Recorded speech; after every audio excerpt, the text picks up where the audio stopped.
Şey arıyor, reji. Ha, Yavuz'la konuşuyordum dostum, hazırım ben.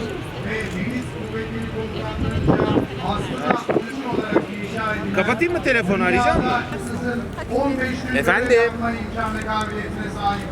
Hemen alalım insan.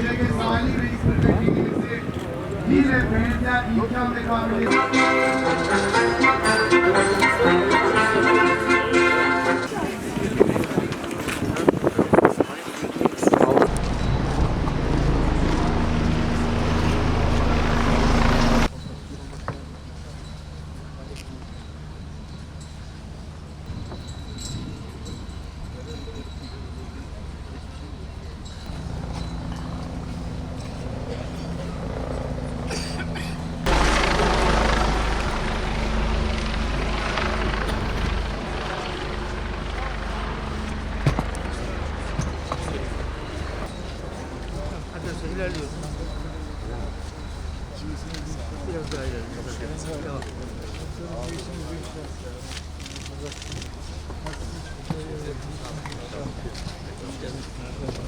Kendine hoş geldiniz.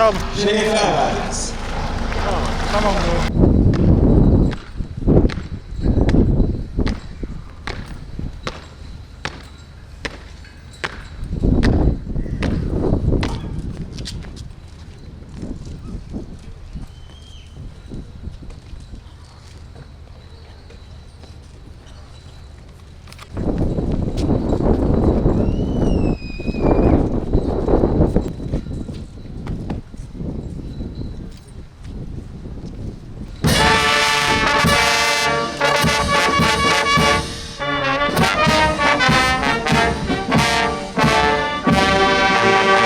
Çanakkale Deniz Zaferi'nin 110. yıl dönümü vesilesiyle Çanakkale'de sizlerle bir arada bulunmaktan büyük bir mutluluk duyuyorum. Ramazan ayının bu kutlu atmosferinde tarihimizin en şanlı destanlarından biri olan Çanakkale Deniz Zaferi'nin 110. yıl dönümünü kutluyor. Çanakkale geçilmez sözünü tarihe yazdıran aziz şehitlerimizi, ahirete irtihal etmiş gazilerimizi rahmetle, tazimle anıyor. Milli şairimizin ifadesiyle eşhele bir yerleri örten karı. O değil onlar, dedenin saçları. Dinle şehit sesleridir rüzgarı. Durma Levent asker, uğurlar onu. Asırlardır vatan topraklarını mübarek kanlarıyla sulayan bütün şehitlerimize ve bu uğurda mücadele ederken yaralanan gazilerimize şükranlarını ifade ediyor. Onların kahramanlık ve fedakarlıkları milletimizin gönlünde ve hafızasında sonsuza kadar yaşayacak. Şehitlerimiz diri olduğu gibi Çanakkale ruhu da ilk günkü gibi diridir ve hep diri kalacaktır. Kıymetli misafirler, Çanakkale yalnızca bir muharebe ya da cephe adı değil, milletimizin özgürlük iradesinin tüm dünyaya ilan edildiği, tarihin akışını değiştiren bir milattır. Çanakkale, küllerinden doğan bir milletin birlik ve beraberlik ruhunun abideleştiği şanlı zaferler diyarıdır. Çanakkale ruhu, yokluk ve zorluklar karşısında asla yılmamak, bağımsızlık, adalet ve merhametten vazgeçmemektir. Çanakkale ruhunu canlı tutmak, vatanımıza, hürriyetimize ve bizi biz yapan mukaddes değerlere sarsılmaz bağlılığımızı korumaktır. Bugün de aynı bilinçle ülkemizin bekasına yönelik tehditlere karşı Çanakkale ruhuyla mücadelemizi sürdürüyoruz. Değerli misafirler, geçmişte bu topraklarda verilen istiklal mücadelesi anlaşılmadan ülkemizin bugün verdiği istikbal mücadelesi de anlaşılamaz. Özellikle gençlerimiz başta olmak üzere tüm vatandaşlarımızın Çanakkale'yi ziyaret etmelerini, bu tarihi mekanlarını yerinde görerek o ruhu hissetmelerini çok kıymetli görüyoruz. Burada milletimizin ilham ve istikamet kaynağını bulacaksınız.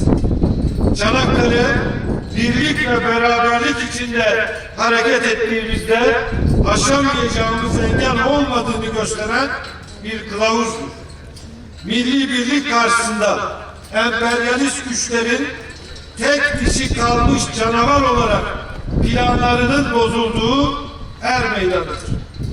Çanakkale'de, Sarıkamış'ta, milli mücadelede ve Sakarya'da sergilenen mücadele ruhu, Kıbrıs Barış Harekatı'ndan terörle mücadele operasyonlarında, 15 Temmuz'da gösterilen direnişten günümüze kadar aynı kararlılıkla yaşatılmış şehit ve gazilerimizin kahramanlıkları tarihe altın harflerle kazınmıştır. Geçmişte yaşanan tecrübeler bize savunma ürünlerinin tasarımında ve üretiminde tam bağımsız bir konuma erişmemizin olmazsa olmaz olduğunu göstermiştir.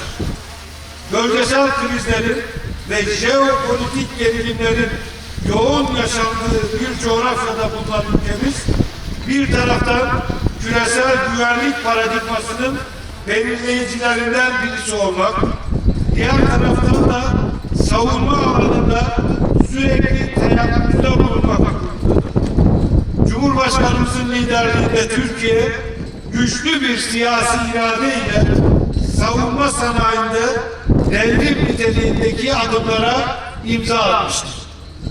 Geçmişte parasını ödediğimiz halde çeşitli bahanelerle bizden esirgenen savunma sanayi ürünlerini bugün biz başka ülkelere bedeli karşılığında ihraç edecek bir konuma yükselmiş durumdayız. Savunma sanayimiz yerli ve milli teknolojilerle küresel ölçekte büyük bir atılım gerçekleştirmiş ve bugün dünyanın en büyük 11. savunma sanayi ihracatçısı konumuna yükselmiştir.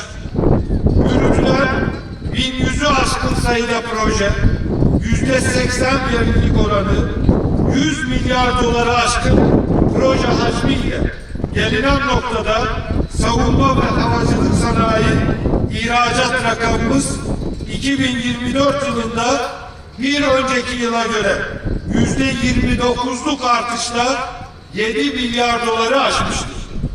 Böylece tüm zamanların en büyük rakamına ulaşılmıştır. 2025 Şubat ayında savunma ve havacılık ihracatımız bir önceki yılın aynı dönemine göre %44'lük artış göstererek 300 milyon dolardan 434 milyon dolara yükseldi. İlk 2 aydaki ihracatımız %29.6 artışla 816 milyon dolara ulaştı. Savunma sanayimiz son 10 yıl içinde dünyanın 4 bir yanına farklı coğrafyalarda 185 ülkeye 230 çeşit ürün ihraç etti. Güvenlik güçlerimizin sahip olduğu yüksek operasyonel tecrübe, muharebe kabiliyeti ve teçhizat kapasitesi pek çok ülke tarafından gıpta ile takip edilmektedir. Kendi savunma teçhizatını, ihtiyaçlarını milli imkanlarla karşılamanın yanında dost ve müttefik ülkelerin de ihtiyaçlarına cevap verir bir konuma gelmiş durumdayız. Bu başarı trendiyle artan ihracat hacmi ve sahada kendini ispat eden sistemlerimizle 2 yıl gibi bir süreçte 10 milyar doları aşan çift haneli ihracat yapabilen ülkeler arasında da yerimizi alacağımıza inanıyoruz. Değerli misafirler, küresel ölçekte artan jeopolitik gerilimlere rağmen Sayın Cumhurbaşkanımızın dirayetli liderliğinde izlenen etkin diplomasi, ülkemizi uluslararası müzakerelerin, barış ve istikrar arayışının önemli bir aktörü haline getirmiştir. Bugün bir kez daha görülmektedir ki uluslararası toplumlulukları Türkiye'ye bağlanmış, gözler ülkemize çevrilmiştir. Suriye'den Kafkasya'ya, Afrika'daki anlaşmazlıklardan Libya iç savaşının çözümüne kadar üstlendiğimiz yapıcı inisiyatif ve çatışmaları önleme çabası ülkemizin barışa katkıda bulunma kabiliyetini net bir şekilde ortaya koymuştur. Çanakkale'de 7 düvele karşı nasıl kahramanca mücadele verdiysek, arkasında birçok karanlık odağın bulunduğu terör örgütlerine karşı da aynı azim ve inançla mücadelemizi verdik, vermeye devam ediyoruz. Bağımsızlığı karakter haline getirmiş, Çanakkale geçilmez diyerek hayasızca sürdürülen akınlara karşı gövdesini siper eden aziz şehitlerimizi minnetle ve rahmetle anıyorum. İstiklal şairimiz Mehmet Akif Ersoy, Çanakkale'de en zor şartlar altında dünyanın en güçlü donanmalarına karşı kahramanca mücadele eden, vatanı uğruna savaşan şehitlerimiz için işte çiğnetmedi namusunu, çiğnetmeyecek diye yazmıştır. Şükürler olsun milli şairimiz Mehmet Akif haklı çıktı. Bu vatanın evlatları dün olduğu gibi bugün de yarın da asla onurunu çiğnetmeyecektir. Malazgirt'te Sultan Alparslan'ın, İstanbul'da Fatih Sultan Mehmet'in, Çanakkale'de milli mücadele şehitlerimizin emanetine her zaman sahip çıkmaya devam edecektir. Biz tarihe baktığımızda atalarımızın geçmişte ortaya koyduğu mücadeleyi gördüğümüzde sadece gururlanmıyoruz. Bizi başka toplumlardan ayıran en önemli özelliklerden biri de tam budur. Biz tarihe baktığımızda aynı zamanda bugünümüzü ve geleceğimizi görüyoruz. Tarih bizim için yalnız geride kalan bir süreç değildir. Tarih bize konuşmaya devam ediyor. Geçmişte yaşananlar bizim bugünümüze ayna tutuyor. Atalarımızın mücadelesi bizim ders aldığımız, yönümüzü belirlediğimiz bir kılavuz özelliği taşımaktadır. Biz Çanakkale'ye baktığımızda bağımsızlığın nedenle önemli olduğunu görüyor ve bugün içinde 85 milyonun birlik ve beraberliğinin önemini vurguluyoruz. Çanakkale'de birleşen emperyalist güçler dünyanın en güçlü orduları karşısında Türk milletinin bağımsızlığından taviz vereceğinin planlarını yapmışlardı. Ancak ne denizde ne karada düşmana geçit vermeyen kahraman ordumuz canını ortaya koyarak tarihin akışını değiştirmiştir. İşte biz bugün Çanakkale'ye baktığımızda denizde ve karada yürütülen bağımsızlık mücadelesini bir adım daha ileriye taşıyarak gökyüzünde de bağımsızlığımızı teminat altına almak için tarihin en önemli çalışmalarını hayata geçirdik ve geçirmeye devam ediyoruz. Çanakkale'deki mücadelemiz aynı zamanda sömürgeci güçler tarafından işgal edilen farklı toplumlara da ilham olmuştur.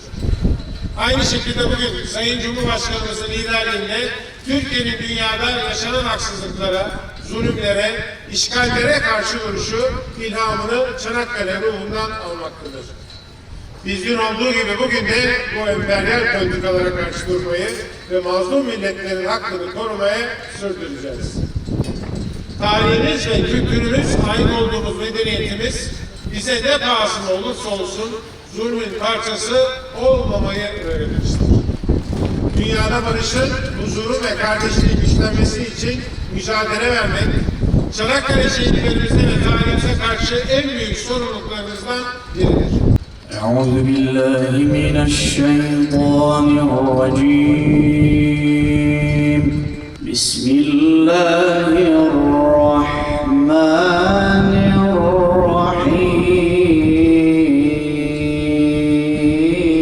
الرحيم ولا تحسبن الذين قتلوا في سبيل الله أمواتا فرحين بما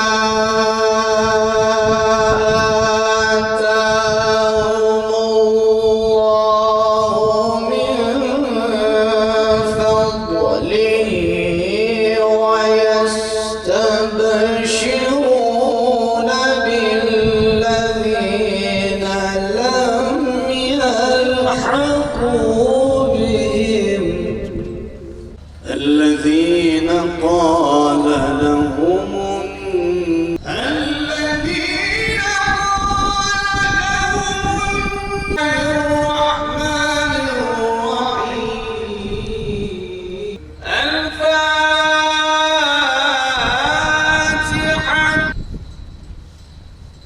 İstanbul Muhatip Cumhuriyet Camii Muhatibi Muhafız. Euzu billahi mineşşeytanirracim. Bismillahirrahmanirrahim. İlahi ya Rabbi, bugün burada vatanımıza ve mukaddesatımıza kasteden hayasızca saldırılar karşısında sıradağlar gibi duran, gencecik bedenlerini vatanlarına siper eden kahramanların diyarında, taşın toprağın şüheda kanıyla yoğrulduğu Çanakkale'de şehitlerimizin manevi huzurundayız. İstiklal şairinin şüheda fışkıracak toprağı sıksan şüheda diye nitelediği ve tarihin en büyük destanlarından birinin yazıldığı bu mekanda milletçe ellerimizi açtık, sana yalvarıyoruz. Dualarımızı kabul eyle ya Rabbi. Milletimizi, devletimizi ilelebet payidar eyle. Milletimize, devletimize, vatanımıza tuzak kurmak isteyen dahili ve harici hainlerin tuzaklarını kendi başlarına mahkus eyle ya Rabbi. Birliğimizi, beraberliğimizi daim eyle Allah'ım. Kâfe-i ehli iman ve ehli İslam ervahı için, cümle şehitlerimizin ruhlarının şad olması için, hayırların fethi, şerlerin defi için, Allah rızası için. El Fatiha.